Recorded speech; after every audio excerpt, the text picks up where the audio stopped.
You're the man. You are awesome. No one knows where the El Rey Theater is. No one's gonna come.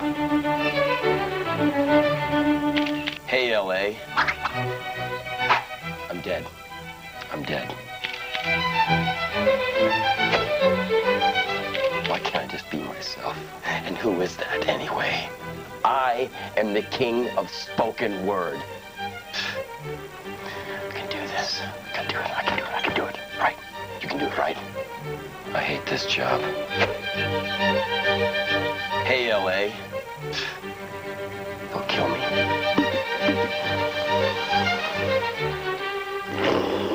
It's showtime.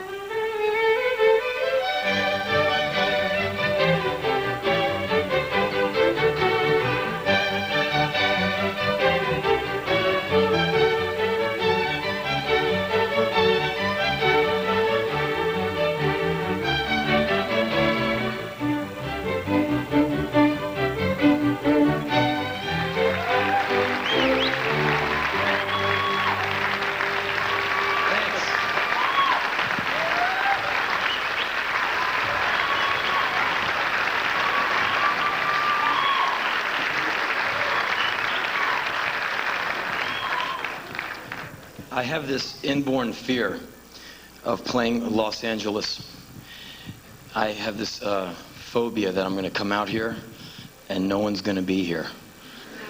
And that's what I was thinking today.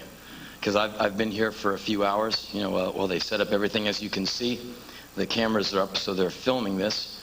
They're filming you, filming me, and hopefully, if you are nice, and I don't suck, maybe someday it'll come out. But I don't know why I have this fear of Los Angeles, like no one showing up. But you did, and I can't believe it. Thank you so much for coming.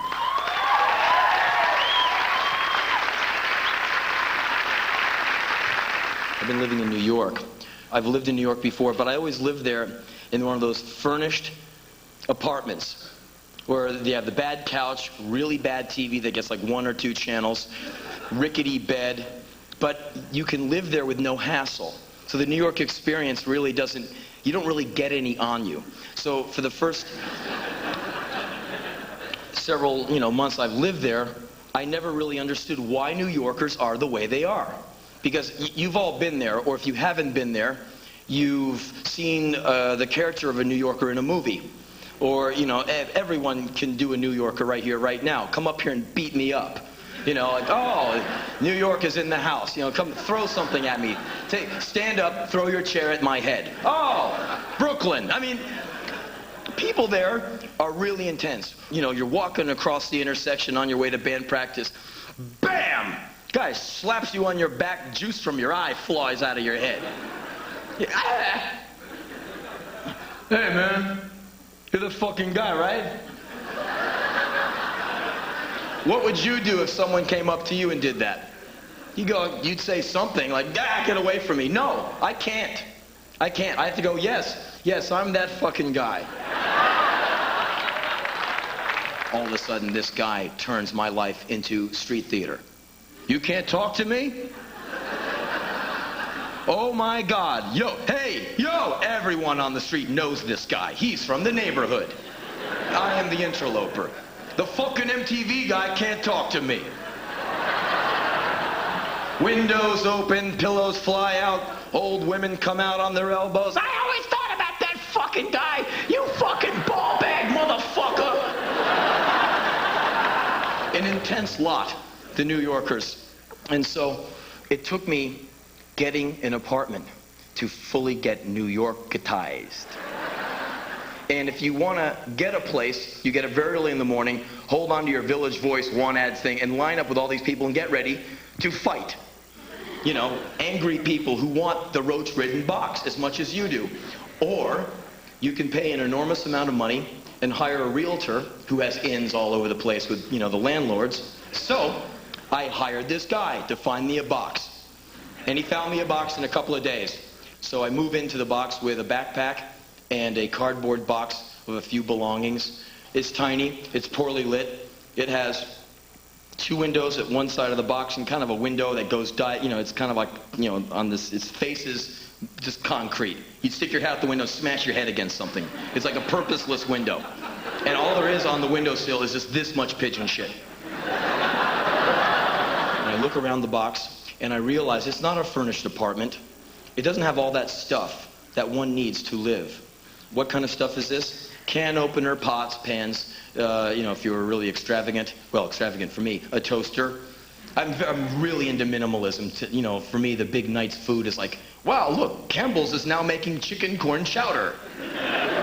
I'm like the eternal bachelor.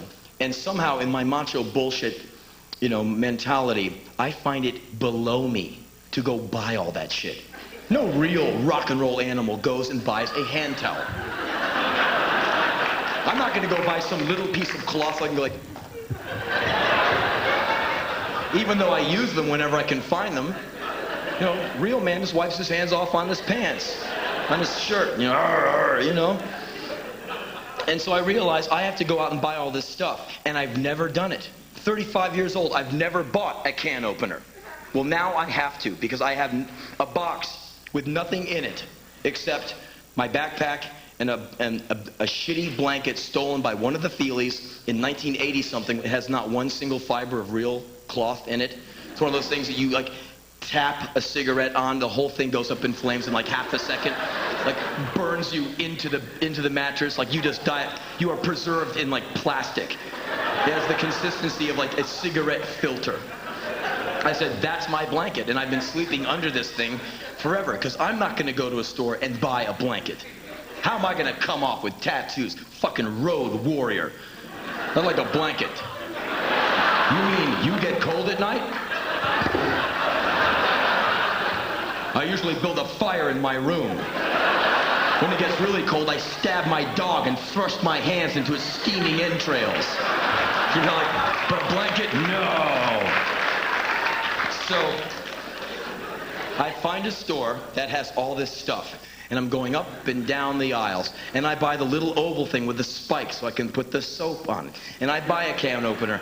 And I buy the 5-gallon pasta pot. So I come out of this place like Santa Claus with this huge bag of domestic items. I feel like such a puss. I bought a pot. That's so weak. But I made the lady know that I was cooking beef products in it. Yeah, I need something for beef stew, beef soup. I don't know, the leg of some animal dying, bleeding and screaming under the force of my knife. And she's probably seen it before. Oh, you're just another insecure male afraid of commitment. Ah, she got me. And so I move all the stuff in, and I think I'm so neat. I put the can opener there. I went out and bought salt and pepper. And then I look around the pad, and I realize I have nothing to sleep on. And horror strikes me. I have to buy a futon. A thing that I'm embarrassed to say that word. What do you sleep on? Cold ground? Just like every blues song. Cold ground was my bed last night. Rocks was my pillow too. Really? No, I sleep on a futon. I thought you said you were a tough guy. Yeah, I sleep on a bed of nails underneath a futon. So I have to go out into New York and find the futon store. The smallest size is the one for me. I say, sir, that's the one I want. He said, you'd like a loser futon. Anyone can walk into your place, see this tiny raft of a pad on the ground, and know that you're not getting any. I get this thing and throw it inside, slam it on the ground. I'm looking around to see what else I need. I start to notice how horrible my little box is. And I see a pipe that goes from the ceiling through the floor. I look at him, touch it. It burns the shit out of me. From November to March, this pipe burns with the intensity of hell. Then I see that I only have one sink. Like a lot of you guys, when you move into the new place you're living, you appraise the sink for height, because you will be spending a lot of time standing in front of it, not brushing your teeth, jerking off into it. And height is all important. Oh, yeah, I know. I'm the only guy in here who jerks off into the sink. Boy, do I feel exposed now. So I look at the sink where I will no doubt be spending a great amount of time. And the sink is an old-fashioned work sink that comes up to about here. You can bathe your kid in it, you can do the laundry in it. It's from about 100 years ago. So how am I gonna, like, you know, I immediately adapted to the situation. And I'll illustrate what I did. Say the sink is here. The erection is pointing uptown, right towards Central Park. I use a left-handed overhand stroke. I have been since I was a teenager. I don't know why. I think just because this crazy Indian woman bus driver I had used to look at me all the time and go like this. So I said, no, I'm going to rebel. So I don't know why. It's always been the overhand stroke for me. So I will be working away, pointing uptown. The sink is by my side. A few strokes from victory, I plant my hand on the sink. My weight, about 90% of it, will shift to my right leg. You notice the leg is bent, not locked, bent. Downstroke on 3. Coming up. As soon as I hit 2, plant my hand firmly on the counter. Push up while springing up, while pivoting out. The leg spring takes me up in the air. The right arm creates an axis for me to pivot and orbit. I am now up in the air. Momentum is carrying my midsection up and slightly around. I am pivoting out with my ass. I am now moving this way, clockwise, towards the sink. I am now on the 3rd stroke. Up in the air, point, shoot, over. My momentum keeps me going. Squeeze in, come off, 180, dismount, clean. It's awesome. It looks great. And there's never anyone in there to hold up the cards for me. It's a silent victory that a man enjoys alone. So, I have the pipe from hell, a sink too high, and night has fallen upon my little box, and I settle in as my first night as a real New Yorker with a real New York apartment of my own. I lie down on the futon, turn the light off, go, okay, now, go to sleep. About 5 minutes in, the radiator in the corner starts making noise. The apartment is freezing. That's it. Now I'm boiling, then I'm freezing again. That's all the heat you get. You get about 20 seconds every 4 minutes in this very crass, very loud hissing. So I just wait for more to come. A few minutes later. So I'm lying there dealing with that, and then underneath the futon, I hear another sound. It is my neighbor below me snoring. I hear this.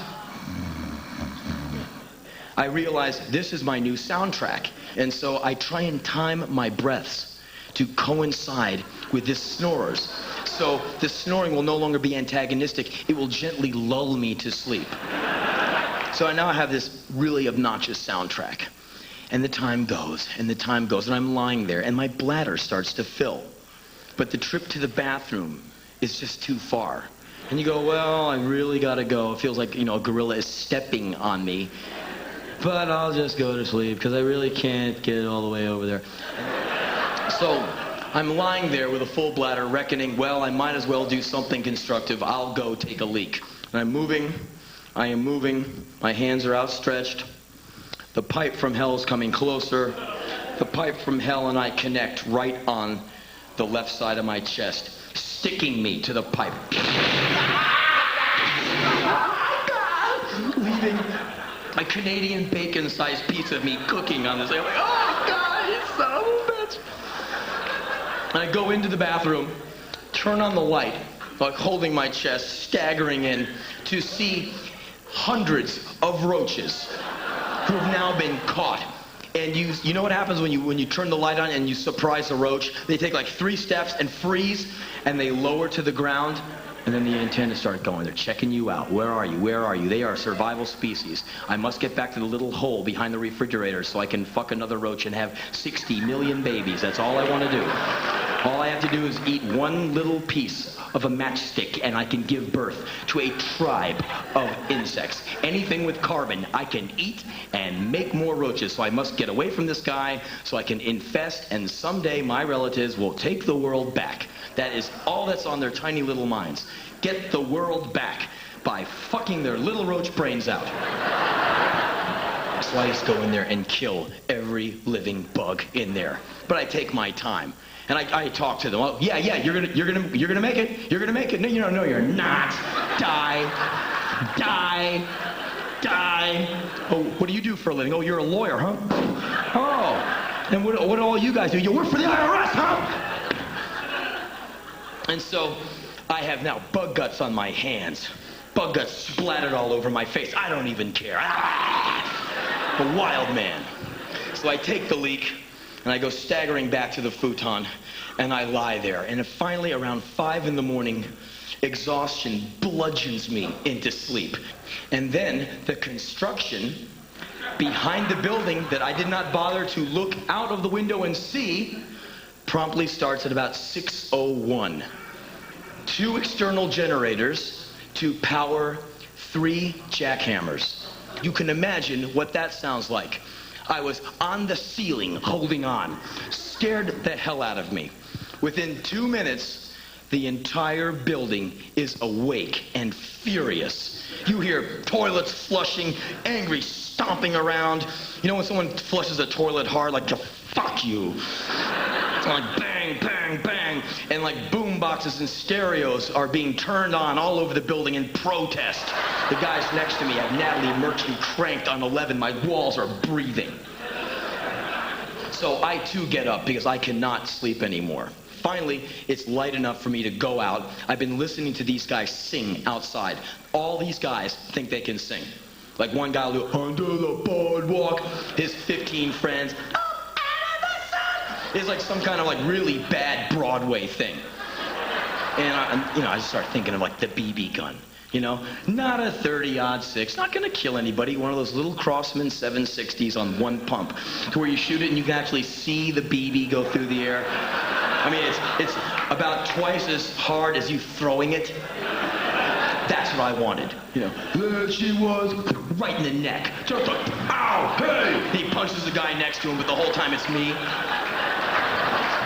So anyway, I go into the street, out of my mind, furious. Find the first person I can see moving. Go out of my way, bump into this person. This case was a tiny little Ukrainian lady going to the church up the street. The lady who has like the beard, the mustache, 110 years old. They're really tiny. They start to shrink at like age 80. And they always are talking, they're saying something, or they're singing, and it kind of sounds like they're crying, and you really can't tell what they're saying. Like, the kind of lady you hold the door open for, and they don't even notice. You hold the door, and and everything in me wants to run out there, grab the bag and the lady, and carry them. And I forgot they're New York little old ladies. Go up, excuse me, ma'am, get the fuck off me, you ball-bag motherfucker. Pull up the pepper gas.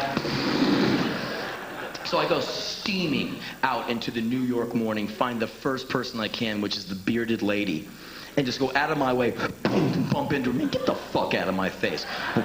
Get the fuck out of my face, fuck you, fuck you, fuck you. And then everyone comes out of their windows because they're all mad too, and they're all like, fuck you, MTV. And I became overnight transformed into a vocal, belligerent New Yorker. And it's so much fun. Because there, when you scream, fuck you at somebody, they go, fuck you too. And it's like no big deal. They don't get out of their car and pound you. And everybody in the city is pissed off. So everyone is a character.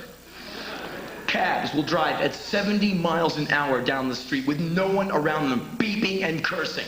At who? I don't know. Car stopped at a red light. Beeping at a red light. Hurry the fuck up. It's a red light. Fuck you. Fuck me. Then what do? You yell at the guy ahead of you. Beep. Fuck you. He's like, nah. But no one gets out and shoots each other because everyone needs to have the steam valve.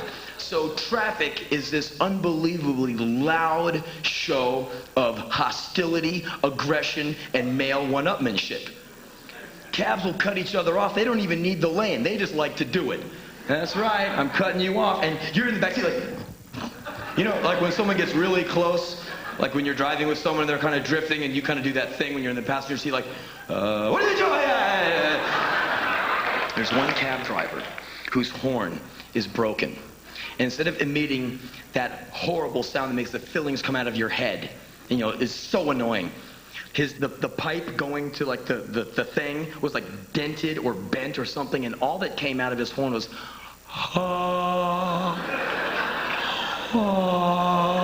and had almost a pleasing, sonorous tone to it. And he was so pissed. And I had a red light, you know, I had some time, so I figured I'd have some fun watching him get mad. So I leaned down so he could see that I'm watching him. I'm like,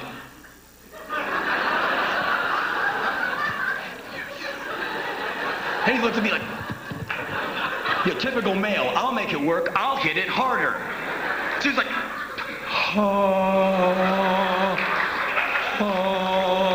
I'm looking at him like,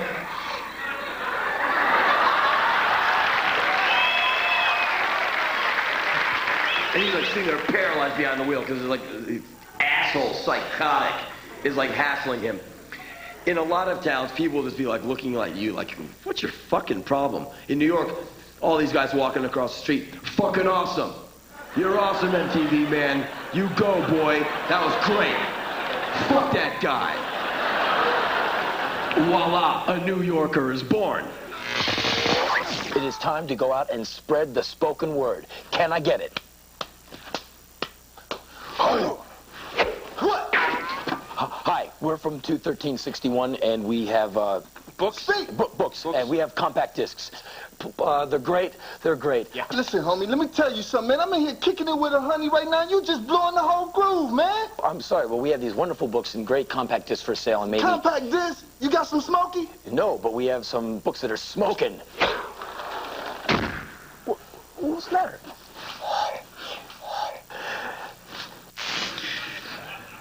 Anyway, I wanted to tell you about this trip I had.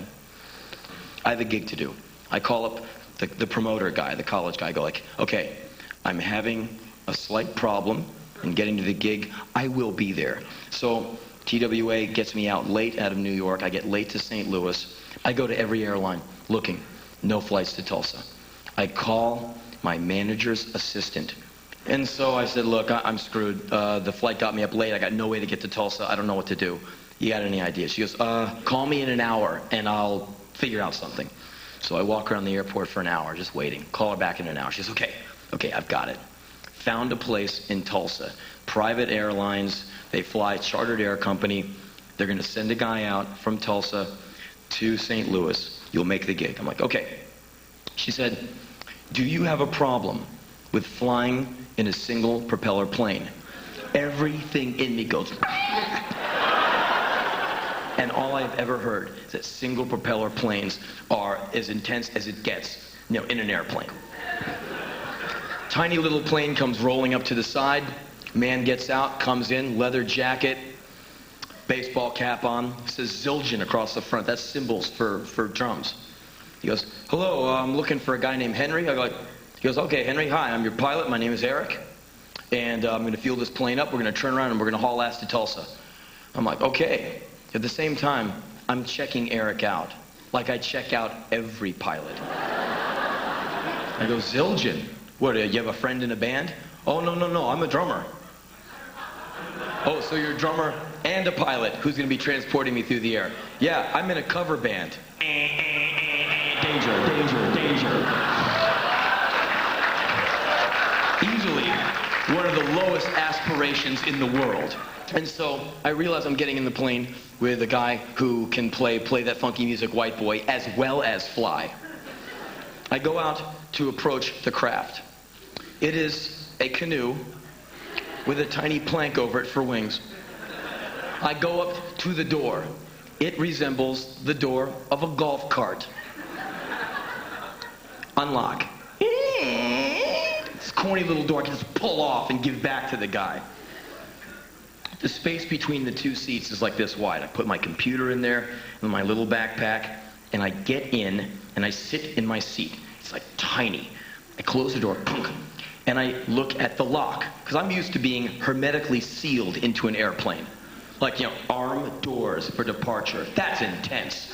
Arm the doors. Like, pressurize the cabin. My shit was lock, unlock. Lock, unlock, lock, unlock.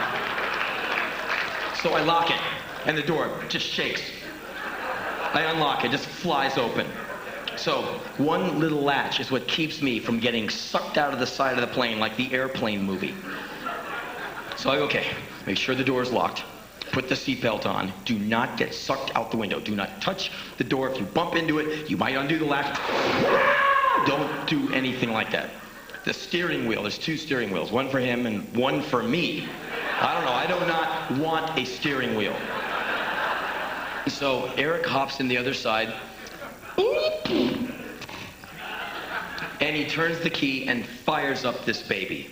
And I am used to, like, feeling that stuff rearrange my innards. They're like, well, we're ready for takeoff. Damn, man, we're going places.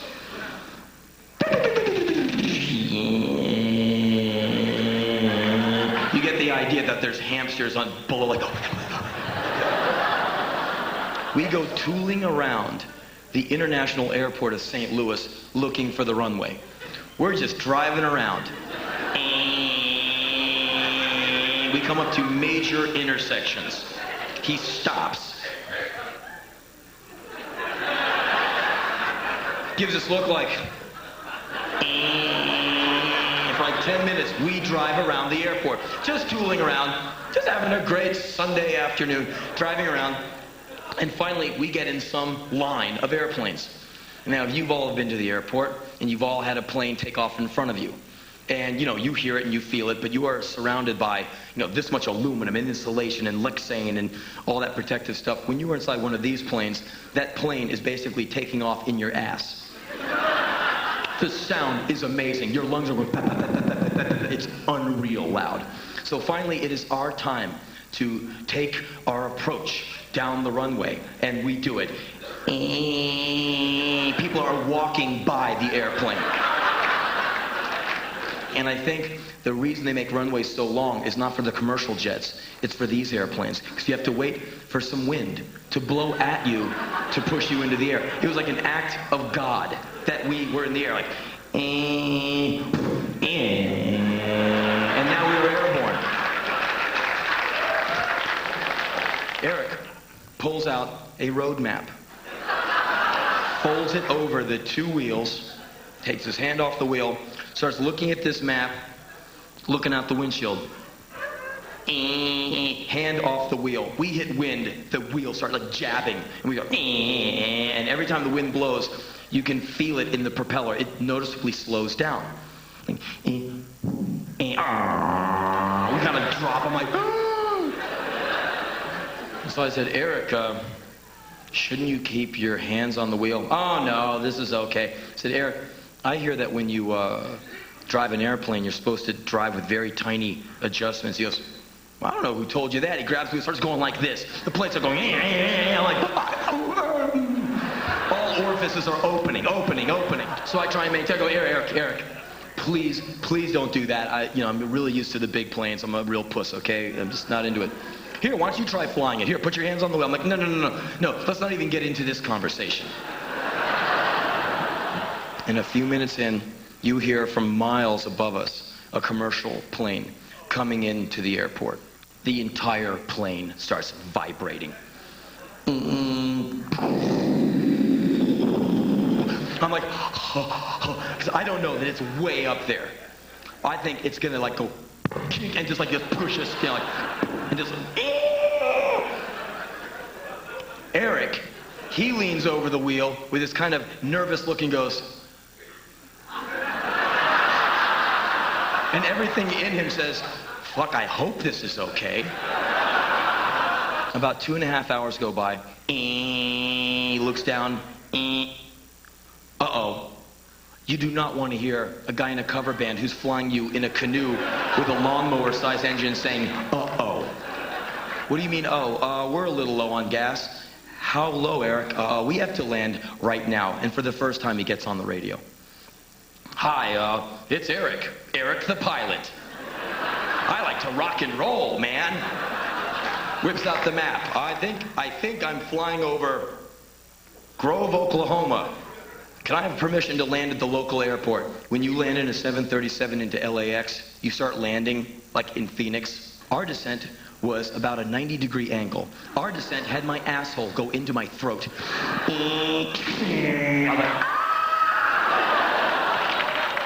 know, it took like 7 feet to land. He could land in a parking place. And so I go, Eric, what are you gonna do now? Well, I better call my boss and see what we can do. Because there's no one at the airstrip. Nobody. No lights except for one bug light over the payphone. No traffic. No city lights. No nothing. Just warm, dry prairie wind, me, and this guy from a cover band. I said, so now what? He goes, well, my boss is calling the lady who owns this place. She's going to come over, open up the gas pump. We're going to fuel up. I'm going to get you to Tulsa as fast as I can. I'm really sorry. I'm like, that's cool, Eric. Okay. I walk over to the phone, dial it. No dial tone, no nothing. The phone is dead as a doornail. Hit the receiver a few times. Nothing. Put it down. Eric didn't call anybody. Eric's not a pilot. Eric is a weird groupie fanboy, fatal attraction guy. One of those guys with a criminal intellect so intense, he can just go into an airplane, figure out how it works, take off, take Henry Rollins through the night sky, put him in a small airport, and slash him to death. And then he's gonna go to the gate covered in my blood and walk out and go, I had a rough trip to Tulsa. And everyone's gonna go, you're not Henry Rollins. Yes, I am. Yes, I am him. See? And they'll show the tattoos, but they're all drawn on. And I'm mad, I'll tell you, I'm mad. Ah! And of course, they'll be carted away, and they'll find me in 4 plastic bags in Grove, Oklahoma. So, knowing all this is true, I keep my distance from Eric. I go, Eric, what's up with that phone, pal? I don't know, it worked for me. Oh, yeah, it worked for you. Waiting to see the glint of the blade in the bug light as he comes to stab and stab and stab. So I say, okay, Eric, I'm going to take a walk around the airport. I'll be right back. And I just casually walk away like, yeah, no problem. I'm scared of you, motherfucker. I'm like, I don't want to die. 2 headlights appear out of the darkness. Pull up, lady gets out. I go up to her, ma'am, your phone is kind of screwy. Can I go in and use yours? She's like, come on in, son. So I go in, and I get on the phone, and I call Marilyn. Henry, where is Eric? I go, he's out fueling up the plane. Henry, do not get back in the airplane. Well, why not? Eric is not a commercial pilot. The place I thought I was renting a plane from is not a chartered airlines. It is an airplane refueling center. Eric was the only one working on the shift. I dropped your name. He is a massive fan of yours. He closed down the place, rented a plane, did not register the flight with the FAA. Totally illegal. He's going to be stripped of his license. Thoroughly dangerous. No one really knew you were in the air. You could have really had a problem. I'm like, damn. Because, like, you know, what I was thinking was kind of true. She goes, just tell me where you are. The students are ready to come and pick you up. They go, okay. So I say, ma'am, where can I be dropped off to wait? Is there a hotel? It's a hotel in Grove? Son, I can take you down the street and drop you off at one of 2 gas stations. One is open, one is closed. What do you have? I went, I don't care, you know, either one, whatever's closer. Son, you don't want to sit in front of the closed gas station. If our police see you in front of the closed gas station at this hour, you're in a lot of trouble. What, the cops that intense? She said, have you ever seen Deliverance? I'm not kidding, she said this. I was like, the open one, no problem. And so Eric comes back in. He goes, okay, well, the plane is full, let's go. And there's like this silence. Eric, I'm not going anywhere with you. Well, why not? I mean, he's like a guy who's like totally busted, but he's like still trying to front it. Why? Eric, you're not a commercial pilot. Sure I am. Sure, I fly all the time. Eric, you didn't register the flight. You endangered both of us. Bye, Eric. Bye-bye. Okay, man. See you. Leaves. Into the night he goes. This lady takes me a mile down the road to Mr. M's convenience store / gas mart. I'm watching the people of Grove, Oklahoma pull up and go in and out of the store. And they're doing triple takes on me. Get out of the pickup truck.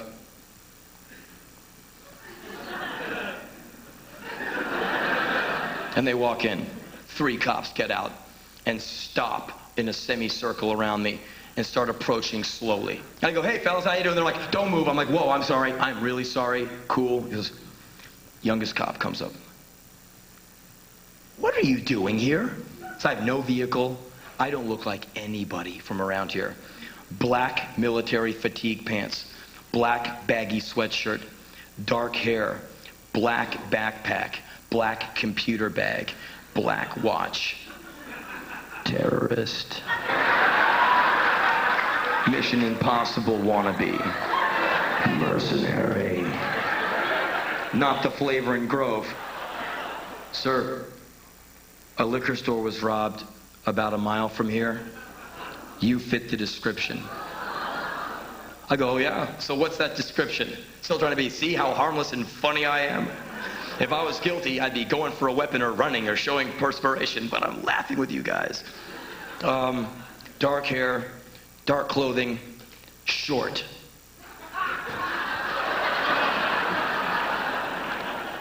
Sir, we're gonna have to go through your bags. Oh, of course. I lean down to start opening the bags. Don't move. I'm like, sorry. Guy goes through the bag very carefully. Pulls out the rolls of toilet paper I've been stealing from the hotels. So embarrassing. Pulls out like forks, knives, a Denny's cup. I'm like, doesn't find any guns or money. He goes, sir, I hate to disturb you in all this. It's probably nothing, but what car did you come up here in? I came with a lady who runs the airport. It was a dark red sports car. They all stiffen up. Son, the getaway car was a red sports car. You're gonna have to stay here while we bring the witness. I'm like, hey, cool, no problem. They bring up this guy. He looks at me, shakes his head, drives away. The cops go, hey, sorry to, disturb your evening. This is our job. I'm like, hey, man, I'm not even mad.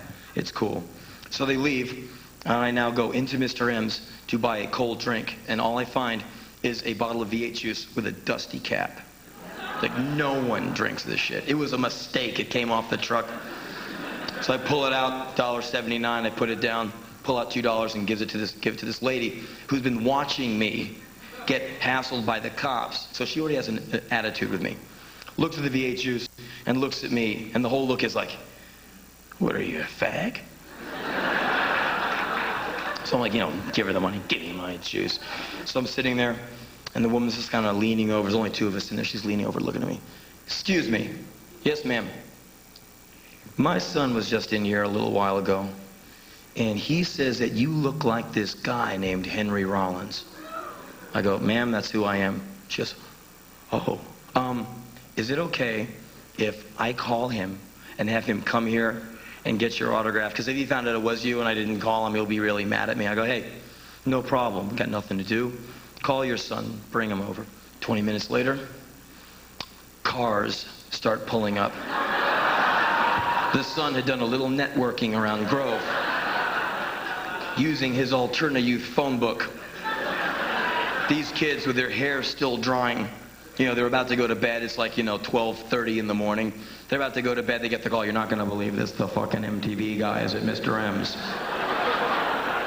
Get out of here. Yep, I'm a liar. That guy, the red guy, he's at Mr. M's. Get the fuck out. I'm on my way over there. My mom said it's him. He said it was him. I'm going over there. I'm going to meet this guy. And within, half an hour, Mr. M's has like a small gaggle of Grove Alterna Youth around me. Replete in, Celtic weave tattoo, pierced nose, pierced ears, pierced lip, pierced eyebrow. Marilyn Manson t-shirt with the awesome shit on the back. I am the god of fuck. The world is a cold place and you will eventually die. Heavy guy. I never met the dude, but I read some of his interviews. I think he's really sharp. And there's something inherently cool about a bunch of teenagers coming home with that record going, Mom, I'm into this guy. And like this, like, bisexual, tall man in white body paint, jet black hair who like calls his record Antichrist Superstar. Mom, I'm into that. Look what a shitty parent you turned out to be. Look how you raised me.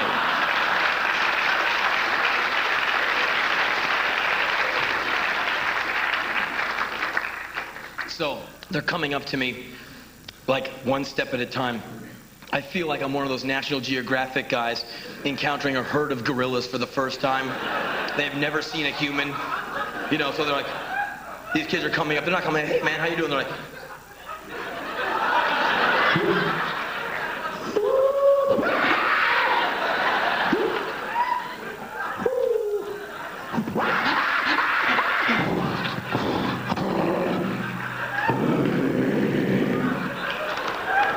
they're coming up to me like, Henry? I'm like, yep.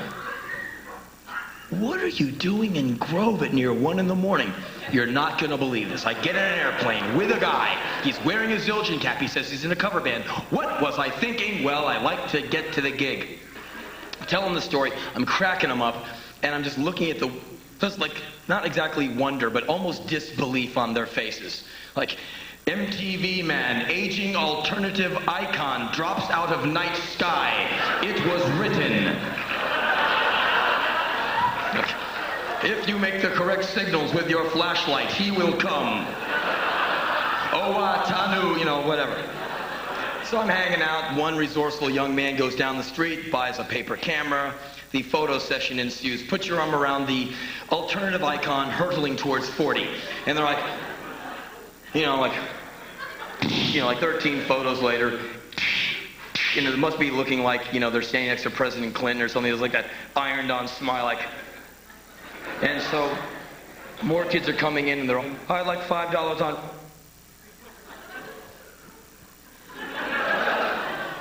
Henry?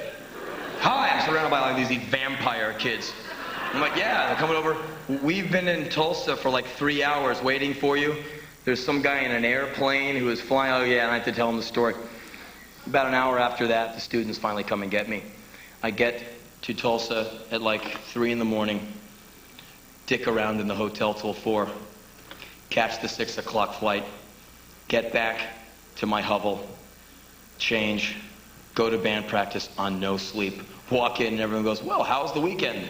And I said, I don't want to talk about it. And we proceeded to rock and roll. Gentlemen, it is time for us to mount our bicycles and take the word door to door to the people. Let's get it on. Good evening. I'm Brother Henry. This is Brother Larry and Brother Russell. We are in your neighborhood today to spread the word about the new Rollins Band album, Come In and Burn. Have you had a chance to hear it yet? Get a load of these losers. I'm gonna call the cops. Go away. Nothing wrong goes on up here. If it does, the performer is trying to disguise it so you think he never fucks up. You go to a major rock show, it goes off flawlessly. The first show of the year starts in Brazil, a country we have never been to. I am so thrilled to be in Brazil. Santos. It's an outdoor festival, free admission. They're expecting 30 to 60,000 people outside on the beach, the moon, the sea. Us, Evan Dando, and Mr. Big.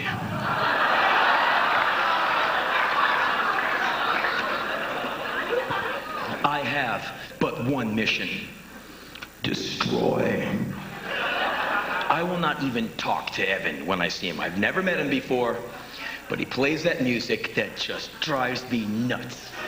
That girl music. I know, bad again, don't say something like girl music. What I mean is, he plays that music like, you're nice and I'm a cool guy too, and women just go running at him. You hear like, what's that sound? It's women running after Evan Dando. 13 to 25 years old, stupid, beautiful women going, Evan, Evan. He's just like, oh, hi, how are you? No, you can't come back to my hotel room. I gotta read and have some milk and cookies and go to bed. You know, so I'm looking at this guy like, you die tonight. The unbelievable crushing fist of the Rollins band will just turn you into fucking mincemeat, you motherfucker.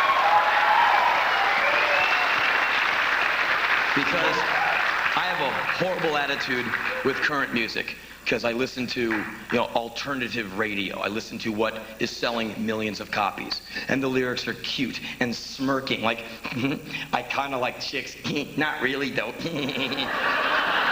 Truckloads of records fly out the door. Meanwhile, me and my torrid crew of guys are ripping our guts out. They're like, people like, just stick that up your ass, okay? And they leave. So anyway, Brazil.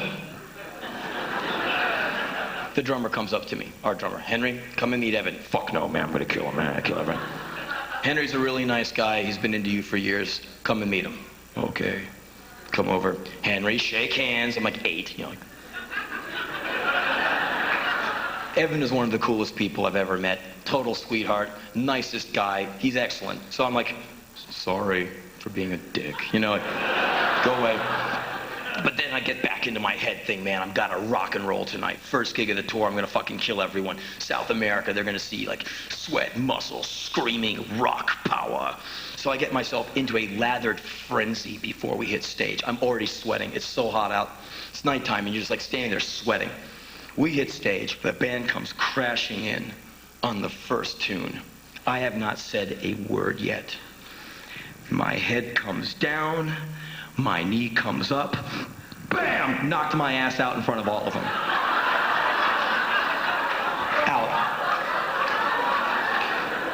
Out for like, 12 to 20 seconds, like. And if any of you have ever been hit hard in the head, you know how lost you get. You don't know your name, you don't know anything. I get up wondering where the guy is who's attacking me. So I'm like, knowing I'm just going to get killed now because this guy's just going to pound me into the... I must have offended somebody. Maybe it's Evan. So I'm like... And my head is like... And I'm hearing this weird sound behind me. It sounds like a horrible band trying to play some really good music. I turn around looking for my attackers. There's 3 people back there. Bass, drum set, guitar, and they're both playing, but the music doesn't seem to be coming from their instruments at all.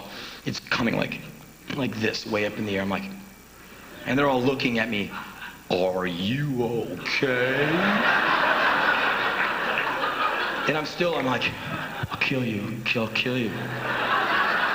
I look, and my head is rapidly clearing. I look at all these people who are like, I start to put it together in my head. This is like how a gig is. Oh, we're at the gig. Audience, band. Here comes the first verse. Must recover. Who hit me? Ow. Ow. Oh. Reach up to my head. There's a divot going from above my eyebrow, through my eyebrow, stopping at my eyelid. I reach in. I feel my skull, which I think is pretty cool. Because I've been mangled in a few ways where I got to kind of see some of my innards. Like I've seen my intestines. I've seen muscle, from cutting my arm open and shit. And so I'm like, oh, my skull. And I think maybe I should turn around and show it to our drummer. Hey, Sim, look, my tendon. He's like, oh, God, oh, yeah. Ah. So I get my shit together, realize I've hit myself in the head. Magically, I come up with a lyric, and I go right in. And I've missed a couple of lines, but I managed to kind of get there by the chorus. The band just keeps playing. I mean, we've only been into the gig for like 30 or 40 seconds. Either we bag the gig or we just go to the end. So I'm like, I can do this. I can do this. Then I look down. Blood is all over me. Blood is all over the ground. It's a head wound. It's just like... For some people to be like, oh no. I was like, oh yeah. Because in my infantile, twisted Darwinian mind, I think that beautiful Brazilian women are going to see a guy bathed in white light coming through hundreds of dBs of awesome rock power. They see tattoos, they see muscle, they see blood, and they realize this is the guy they must get the seed from. And I imagine waves of beautiful, clamoring Brazilian women crawling over other people to get to me. And they're fighting each other because, no, his seed is mine. Yeah, his seed is mine. And I think I'm just going to get torn apart by beautiful women. The crowd is like, they're like backing away from me. I did not meet a single Brazilian woman in 3 days. All I did was, oh, hi, my name... Yeah, Evan, you go down the hall and you get in line. You know, so I didn't need any. We finished the set. I've left blood here and there. Every time I go like this, I splash it all over Sim and his drum kit. I think I'm a raging rock god. It's going down my face. I'm just like, yes. And it was like, yeah, whatever. The best thing was watching Evan go out afterwards, like in his pajamas. He plays in his pajamas. Like, hi, I'm a nice guy, standing in my blood. It was awesome. It's like standing in the middle of like Hank's slaughterhouse. I want to tell you about a grand fuck-up. We are headlining the Livid Festival in Australia. Big-ass festival, hot sun. Everyone's out there in the dirt waiting for us. Hit stage. People in Australia dig us. Go out there with all these new songs. Start the set with a new song. And I'm thinking to myself, I hardly know the words. If I get the first line right, the rest of the song will just fall into place, no problem. So concentrate, get the first line right, you're in. Okay, all the lyrics to the song disappear off my LED thing. I forget all of it. I am trying to make all these people think that this song has 3 lines and the rest is just instrumental. That really sounds like a song. I run over to Chris. I have about 4.5 minutes to kill. For 90 seconds, I go over to him and rock out with him. Like, and people are buying it. They're like, so I'm like, and everyone's like, fuck yeah. Run over to the drummer. He's up on a platform like, he's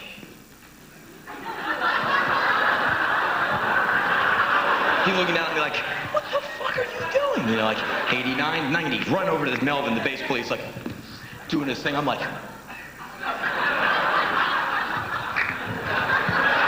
he's like, get the fuck off me. Sing, you idiot. I'm like, shut up. You know, 89, 90. Da, da, da, da, dun, dun, dun, dun, dun. So I go like, yeah! And the crowd goes, I'm like, yes, fucking bought it.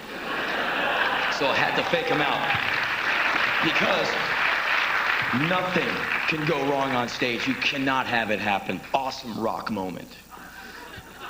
When I was 15 and heard the song Iron Man, my life changed. And when I heard that voice, and when I heard these songs of alienation and this crushing guitar power, that was my shit. And I've been into Ozzy Osbourne ever since. I got all the Sabbath records, all the Ozzy records, all the bootlegs. Greatest rhythm section in rock and roll was Bill Ward and Geezer Butler. If I ever saw those guys, I'd be all over the place. So anyway, imagine my elation. Several weeks ago, slaving away at band practice, and we get a phone call from management, and manager says, hey, you want to play some shows with Ozzy? Let's see. You know, duh, what do you think? So I go, we are there, click. How many nights have I put O-Z-Z-Y on my knuckles with a Sharpie? God, if I had a nickel for every single night. It is the awesome thing to do when you play festivals and you have to do all this press. Like, Henry, so do you like to play the festivals? Yes, I do. And weeks later, boom, we're in Florida, awaiting our first gig at the Enormo Dome with the Ozman. And we're sitting in our dressing room, which is a locker And I'm thinking, God, maybe we'll get to like smell Ozzy. Maybe I'll get like to touch him, or like maybe I'll get a glimpse of him as he goes to the stage. No way I'd ever get to meet him, of course. But maybe I'll just get to smell his hair care products as he gets golf carted to the stage. Door opens up. Ozzy walks in, no shirt and a cigar. Hello, my name is Ozzy Osbourne. Can I hang out with you guys for a while? I run over to the couch, start pulling everyone's backpacks off the couch. Sit, please. He sits down. Hey, man, I'm fucking honored you come on tour with us, man. You guys fucking rock out, man. Fucking honored to have you on tour. Fucking God bless you, man. If there's anything you need, man, tell me or my wife and we'll get it for you. Anything you need to be happy, man. We want you to have a fucking great time. We're so happy you're out with us. Was the stage okay? Are the lights okay? Is the PA okay? Anything you want changed, man, we'll do it for you. He's like this totally cool, down-to-earth kind of guy you'd meet in a bar. Doesn't really know where he is. He's just like, rock and roll. And he's just super sincere and super cool. He's exactly how I'd hoped he would be. And I'm checking out all his tattoos. I'm like, oh, whoa, there it is. OCCY, awesome. And so we go out that night and we play. And the crowd, which I figure is going to tear the seats out and beat us to death with them. And we go out there and we do our, kind of off-time thing. And we get, which means rock power. And so we finish, I go, all right, thanks, good night. Ozzy Osbourne's coming up next. And we go off stage. 40 minutes later, changeover, Ozzy hits stage. The roof is flapping. And you realize at that moment that is 12,000 people going like, I think I dropped a joint on the floor. Excuse me, do you know where the men's room is around here? Oh, is there a band playing? Times 12,000 is... So I realized they didn't even know that we played. Ozzy goes out on stage and does basically what he's done for the last 25 years. It's like...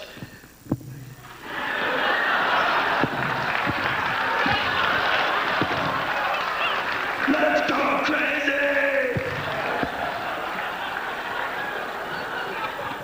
People in the crowd go positively batshit. They're holding up their lighters with At our gigs, when someone holds up a lighter, it means we've been jamming too long. It's like, free bird, pal. You're losing it. See the lighter? But this is and the people love this guy. Brings people up on stage, puts his arms around them, they headbang together. It's awesome. And he plays his ass off. And I meet his wife, Sharon, who's also his manager. She's really cool. And she says, Henry, Rip Magazine wants to know if you want to interview Ozzy for the magazine. I'm like, interview Ozzy? Oh, yes. Tomorrow night, when the gig is done, you're going to come with me and Ozzy and the family. We're going to go to the airport. We're going to fly to this island that we're staying at called Amelia Island off the coast of Florida. You're going to get up in the morning, interview Ozzy, and then we have a limousine that's going to take you to your club date. Like, okay, so what, there's a red eye that goes to Amelia Island? No, this is our private jet. Let me get this straight. I'm going to fly on a private jet with Ozzy Osbourne. She goes, yes. She can see it coming. Yet, male fantasy number 5,000. She goes, oh my God, he's a fanboy. So I'm sitting there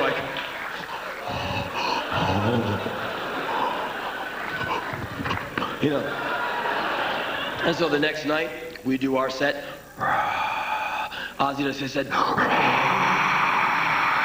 After the show, me and Ozzy and Sharon and his kids get in the van and we go to the private airport. And we pull up and there's all these fanboys waiting at the gate holding their Ozzy records. I'm sitting in the passenger seat up front. They don't recognize me. They think I'm his bodyguard. They come up to the van. I look at them like, they're like,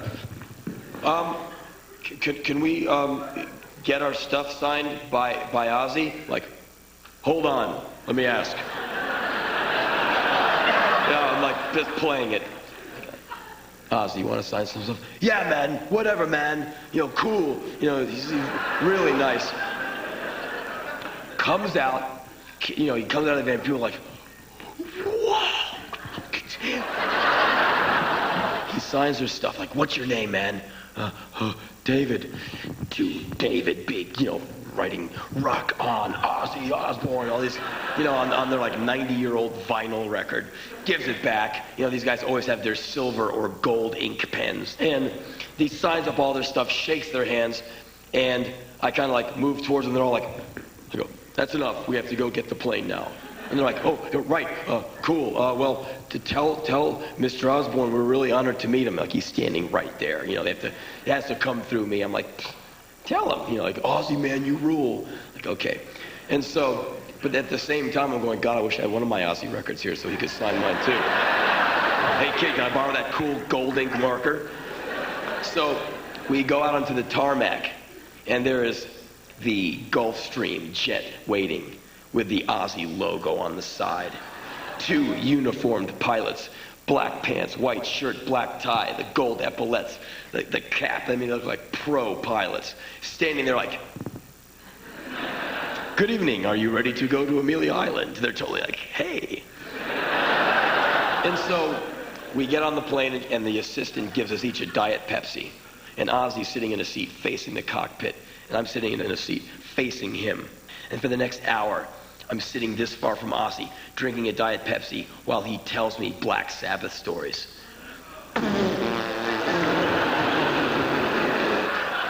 60 minutes, the whole time. I just could not believe it. Sitting across, he got the little shades on. It was so cool. I get to the Four Seasons Hotel. They give me the key to the room. I go into this hotel room. I have never been in a place like this in my life. The bed is like a football field. Like, dive on it, jumping up and down. These big-ass cookies on your bed, condoms in the drawer, like stuffing all this stuff into my shit. And so, you know, the next morning, I did the interview with him, and the limo came, and they, you know, took me across this like long bridge to the mainland, and they drove me like an hour to my club date, and the next day we caught back up with Ozzy, and it was the coolest, man. It was so cool. And it was total fanboy story, just, and now you know what I'm like. Gentlemen, I want you to make them buy. I want you to make them want. I want you to acquaint them with a bunch of 21361 publications. Oh, you'll be rewarded. Little heads like you need incentives. First prize is a new car. Second prize is a set of steak knives. Third prize is a trip to hell. What's the matter, son? They kicked me out of the band. Oh, sorry to hear that. How about a book? I got a hunch about this one. It's the one. No, we're gonna score. Good afternoon, sir. That's Get in the Van, the story of Black Flag. I never even toured in a van. I toured in a Winnebago. Don't tell me. You're Mr. Pink. You're Mr. Orange. Look, lots of pictures of other rock and rollers like yourself, brother.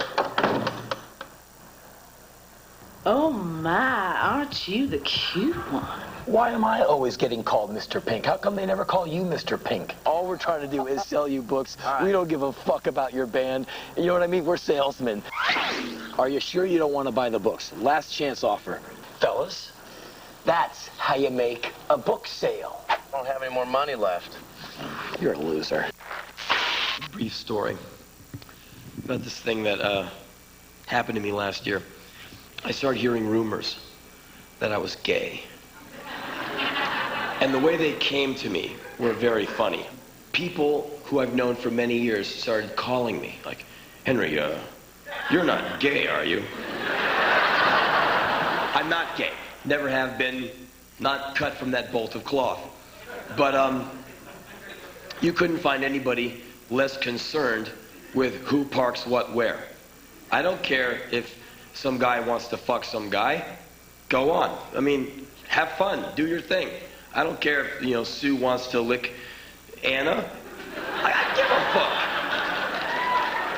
And I was thinking how cool it would be to be bisexual. We could walk into any room full of people and just go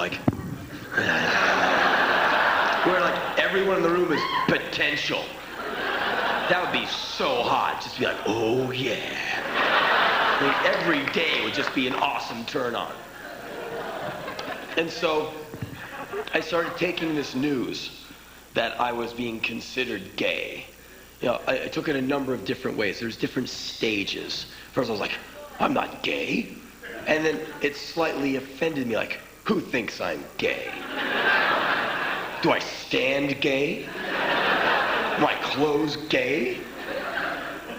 And then it hit me that, how stupid any form of homophobia is. And it disgusts the shit out of me.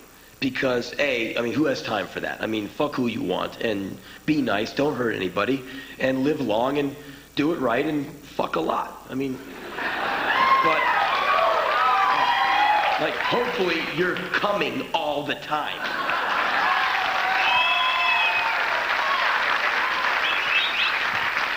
I hope to hell all of you are, somehow. And whatever that way is, as long as it's not in a 4-year-old, right on. So, the idea of being homophobic just blows my mind. How disgusting. Because everyone in this room knows how men are. Every woman knows how men are. They've been humping and rubbing your legs since you were 11. Oh, please. And you guys know you have sex on the brain 24/7. No matter what it is you are into, sex is continually on your mind all the time. You're always looking, always imagining. When I was living in New York, if you go to Soho, every other person on the street is a model. So you're walking through the land of the giant women. These beautiful women who are legs up to about here, blonde, they wear these tight pants that are high waters with these big stack heel boots. And they just kind of walk around and you look, you can't help but look, you're oh. And you imagine her naked, you imagine her running around the kitchen on all fours, eating out of a dog bowl. Whatever. I am always looking at women, breaking my neck, but trying not to get busted.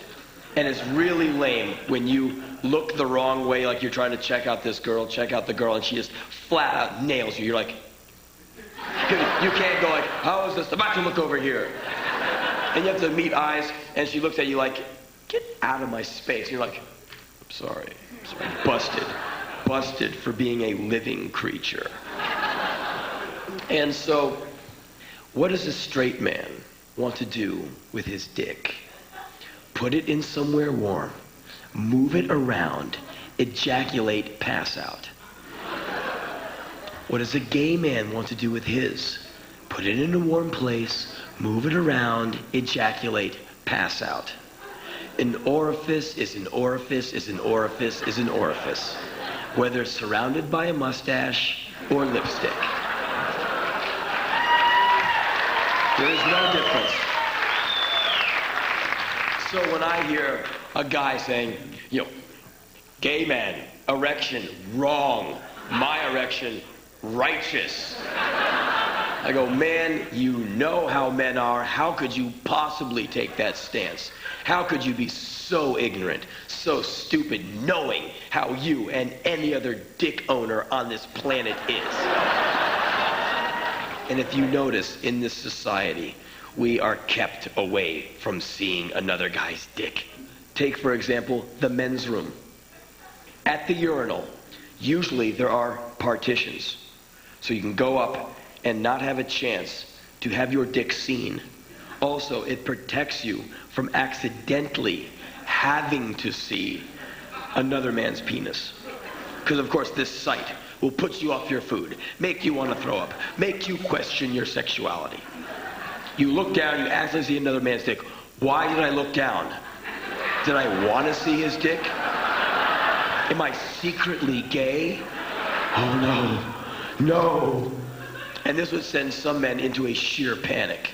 So, we are kept from this catastrophic dilemma by marble partitions. Men go into the men's room, get up there, whip it out, and go.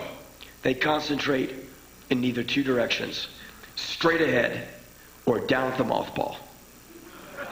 I am one of the straight ahead guys. I read the insignia on the flusher over and over like it's prime reading material. So there's not a single chance that my eyes are going to go from side to side. I do not want to see a dick. I'm not here to see one. I'm here to download urine and get out. I was thinking, how much fun could you have in a situation like this by doing small things? When you're about to shake off, you do a dip with your shoulders and then a shiver with your ass when you shake. When you see the shoulders start to dip, reach around to the guy next to you with your fingers like this. Grab his dick, shake it for him. Look at him, go like, got you covered, and go back to work.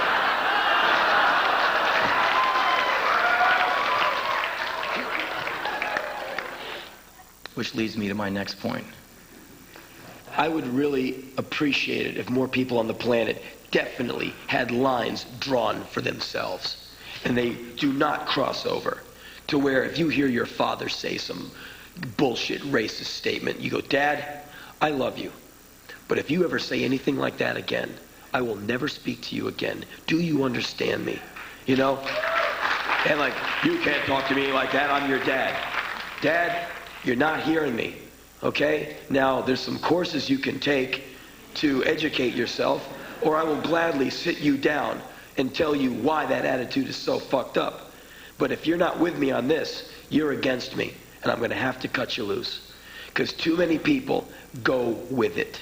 Too many people are willing to look away or forgive or forget something that was horrible. If you ever get a chance to go to Memphis, after you go see Sun Studios, the little tour, take that tour. That tour is awesome. Because they have not changed the floor tile from when all those people walked in. So you can be fanboy and come all over it. You can stand where Johnny Cash did I Walk the Line. You can stand where Great Balls of Fire was recorded by Jerry Lee. You can stand where Rocket 88, Blue Suede Shoes, and all these things were recorded. They'll even let you take a photo with Elvis's microphone. But after you do that, take the 10-block walk down past Beale Street and go to the Lorraine Hotel where Dr. Martin Luther King was murdered many years ago. They have gutted the hotel and they've turned it into the Civil Rights Museum. And you see the bus that Rosa Parks refused to sit at the back of. It's in there. And there's a statue of her sitting in the seat that she refused to get out of. And the Freedom Fighter bus that was firebombed, it's in there. And they have statues of the young black boys and girls who sat in the whites-only section of the drugstore cafeteria and got beaten and brutalized for sitting in the wrong section. And they have a continuous in-a-loop video behind the statues of the actual event where you see these black kids sitting at the counter, dressed really well, really polite, sitting perfectly straight, with these corny, flat-top redneck motherfuckers beating the hell out of them, just pounding them. And these kids never defend themselves. They get like girls getting hit in the face. They just sat there and got knocked over. And there's speakers placed all over the place. And the speakers are going, nigger, nigger, nigger, nigger. And you're being assaulted. Be right behind you is Rosa's bus. And right ahead of you is this statue with the counter. And you're watching this brutality. And you're saying, nigger, nigger, nigger. So you leave the room and turn around. And every wall you face is a mirror. So all you could do is see yourself.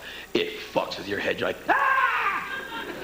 And on the wall, they have Martin Luther King's speeches. They have all this stuff you can read. They have Klan outfits.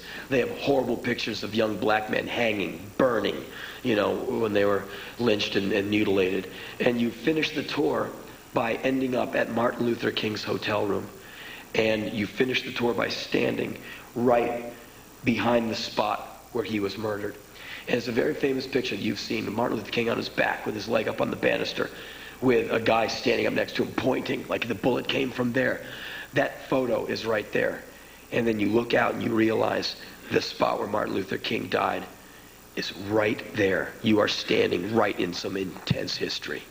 I'm sure none of you are racist, but you come out of this place really thinking differently about the country you live in, because this was not 150 years ago. This was, on the time scale, this was 2 milliseconds ago. Right back down the road, 2 exits. I mean, your parents remember this shit as teenagers. This is not some weird 1850 barbaric bullshit. This is the 50s. You know, this is like the 60s. And you realize it happened 20 minutes ago in your own country. Man, I'm not trying to be like on a soapbox or anything, but I love America, okay? Not because I'm like Archie Bunker going off to war, because Miles Davis comes from here, okay? Because we got George Clinton, we got Jimi Hendrix. You know, like James Brown could have never come from Belgium. It never would have happened. Robert Johnson was an American.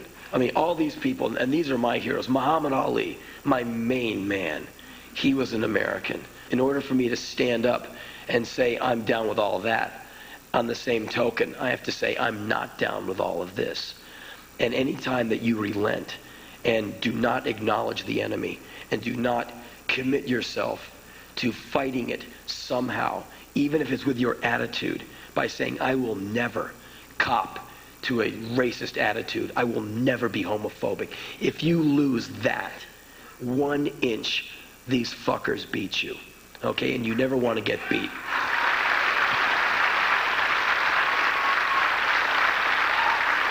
Thanks for having me. Good night. See you soon. Thank you very much.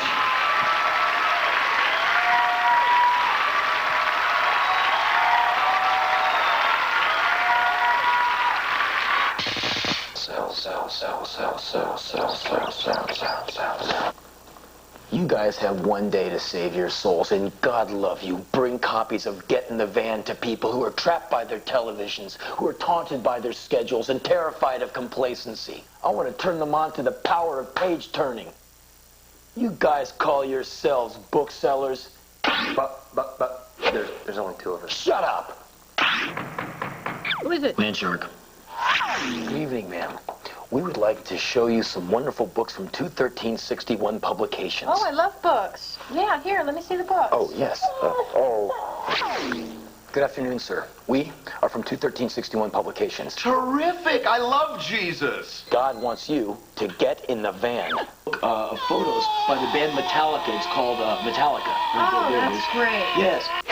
I take one look at you and I know you're a guy who loves to read, who loves to learn new things. That's what we're all about here at 21361. I'm not going to give you any cash, but you boys are tremendous young men. Best of luck. Bye-bye. But books can be a tremendous Bye-bye. Religious experience. Anything else? Yes, we have a book called Get in the Van. It's about a band called Black Flag. Yeah. Okay, great, thank you. Okay, Thank you very much. but the chart.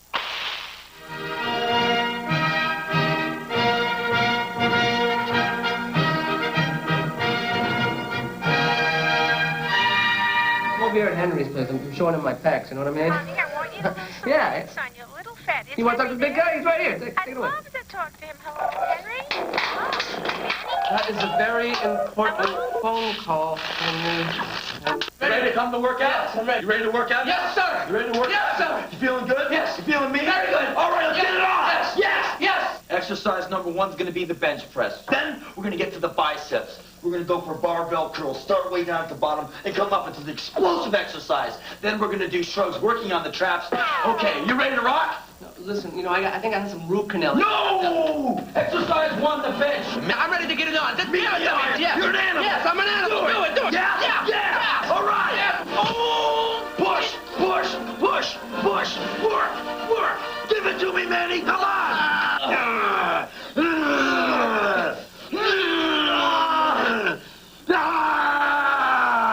One more time. Give me one more time. Ready now? Yes. You're an animal. Yes, I'm an animal. Do it. Yeah. You're done. Yeah. All right. Yeah. Oh, push. Work it. It's all right to turn blue. Come on. come on. Work it.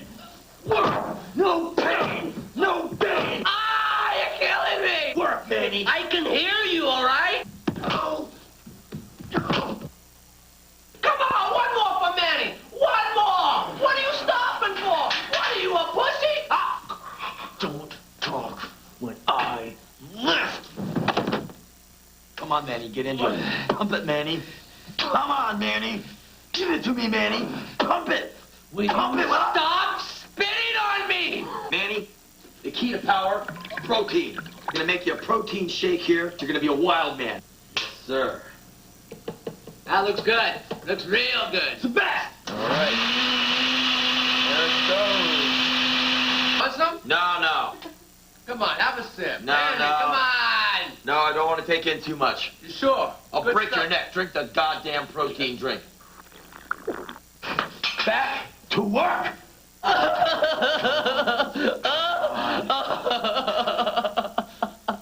ABI time, Manny. Always be intense. Please, cut it out.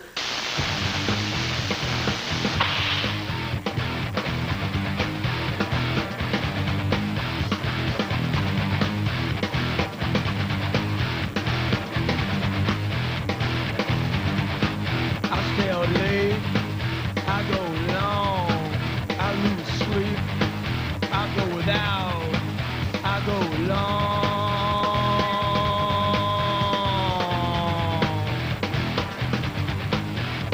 I go all night, I make the colors go, I push my senses out, I keep my existence. Good evening, ma'am. Have you had a chance to hear the spoken word today? Are you boys in a cult? No, we're not from a cult. We're just humble members of the spoken herd. What is this, Dragnet? No. Oh, okay, Joe Friday. Thanks anyway, pal. I got enough problems. Come on, But, get out. but we have Leave me alone, compact leave me discs. alone. We have books.